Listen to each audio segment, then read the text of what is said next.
Even though technology is advancing at a rate that blows our minds, no one could ever have guessed that there would come a day where you could get some water from the kitchen sink, pour it into your car's tank, and be good to go on a trip to the supermarket or to another state. However, Toyota's announcement about an engine that will soon end the era of electric cars suggests that it is possible for car engines to run on water. But what are the odds that a car can run on only water without fuel or electricity? Stay with us as we explore the new and exciting advancements in car technology and discover all Toyota has to say about their new water engine. Toyota's latest innovation is likely to disrupt the car industry as we know it. Imagine a car powered by water.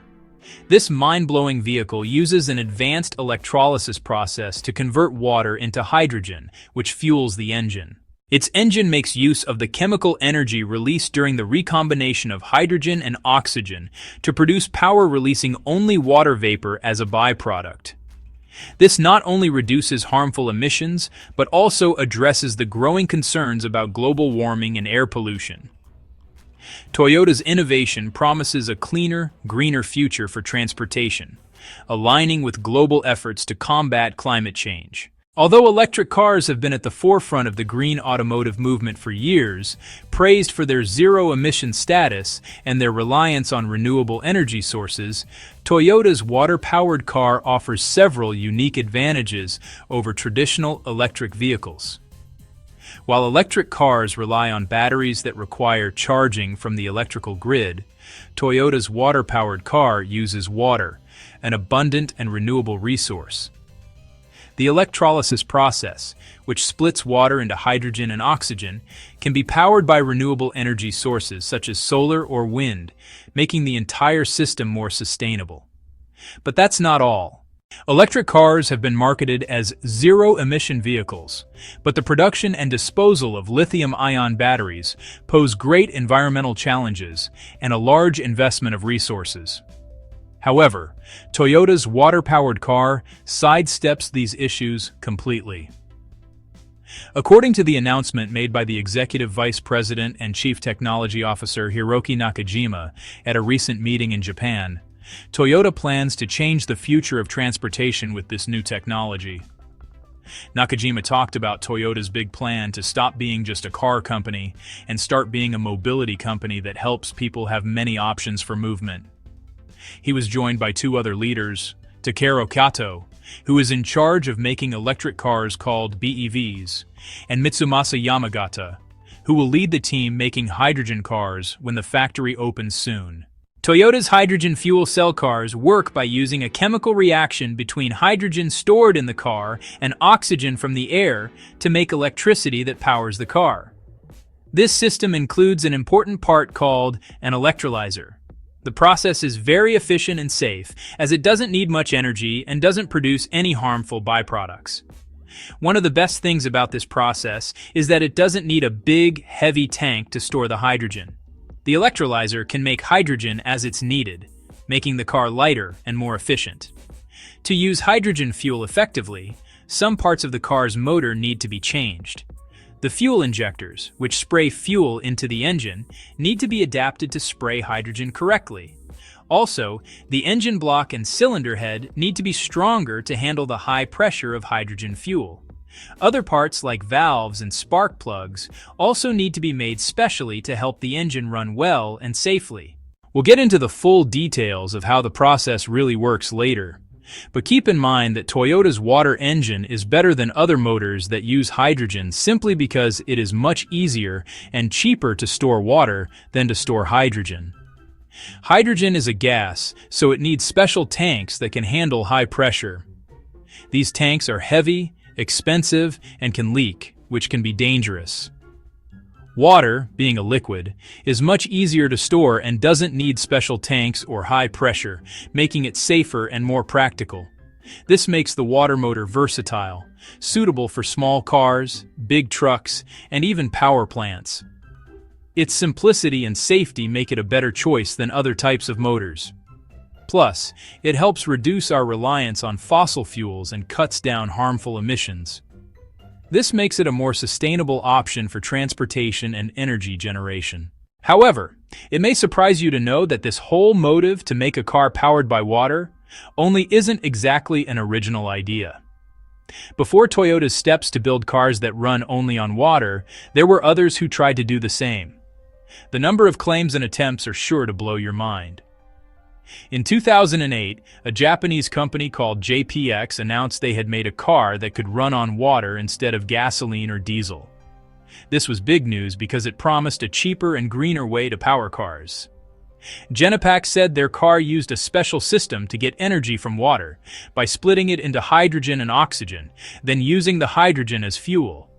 But experts found out that the system wasn't just using water. It also needed a special material called metal hydride. This meant the car wasn't truly water-powered.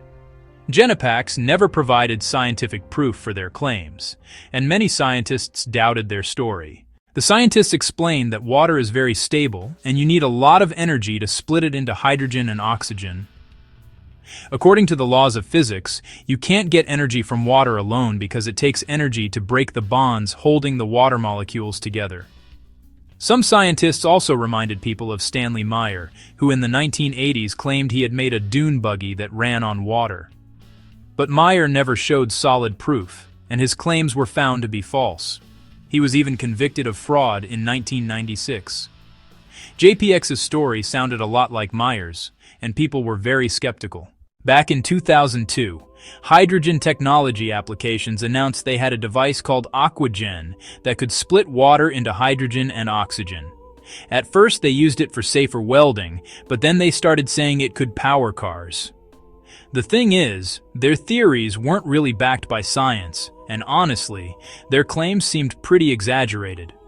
Later on, the company admitted that their device could only make cars a bit more fuel efficient, not actually run on water alone. Around the same time, another company called Genesis World Energy claimed they had a device that could get energy from water.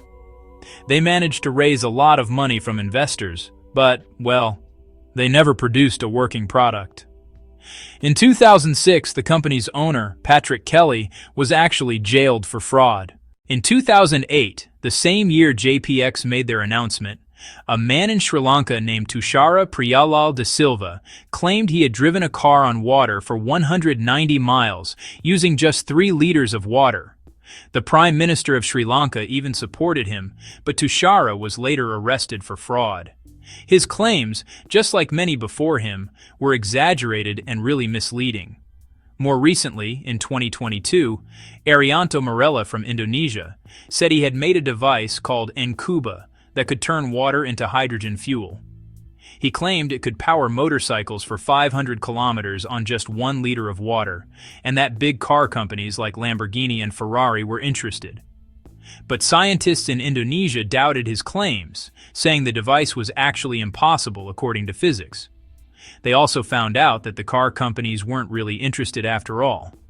Arianto's story, like so many others, seemed to be more about making bold claims than having any real proof. Despite these failed attempts and scams, we have to wonder if there has been a deliberate attempt to stifle the usage of water as fuel for vehicles. While we certainly can't prove that there have been suppressions, there are many reasons why this might be so. For one, the global energy industry, currently dominated by fossil fuels, is worth trillions of dollars. Introducing a technology that could make traditional energy sources a thing of the past threatens the financial interests of powerful corporations and stakeholders. These entities have enough resources and influence to suppress or discredit technologies that could threaten their market dominance. For example, fossil fuel companies have a vested interest in maintaining their market share and may lobby against or discredit alternative energy technologies to protect their profits. Another probable reason is that new and innovative technologies often face skepticism and resistance from the public and media. It is understandably hard for the public to understand how water could be used to fuel a vehicle, and the perceived risks, safety concerns, and lack of understanding can lead to negative publicity and hinder widespread acceptance. Powerful entities may also choose to exploit these fears to maintain control over the narrative and suppress these potentially disruptive technologies. For example, misinformation campaigns can create doubt and fear around new technologies, making the public less likely to accept them. The company has developed advanced electrolysis units that are more efficient, reducing the overall energy consumption required to produce hydrogen from water. These units use cutting-edge catalysts and materials to enhance the efficiency of the electrolysis process, making it more viable for large-scale production. In terms of hydrogen storage, Toyota has innovated with high-pressure tanks made from advanced composite materials. These tanks are designed to be both lightweight and extremely durable, ensuring the safe storage of hydrogen under high pressure. The storage system is equipped with state-of-the-art sensors and safety features to detect and prevent leaks, providing an additional layer of security. Toyota has also addressed the challenge of operating hydrogen vehicles in cold climates, as hydrogen can freeze at extreme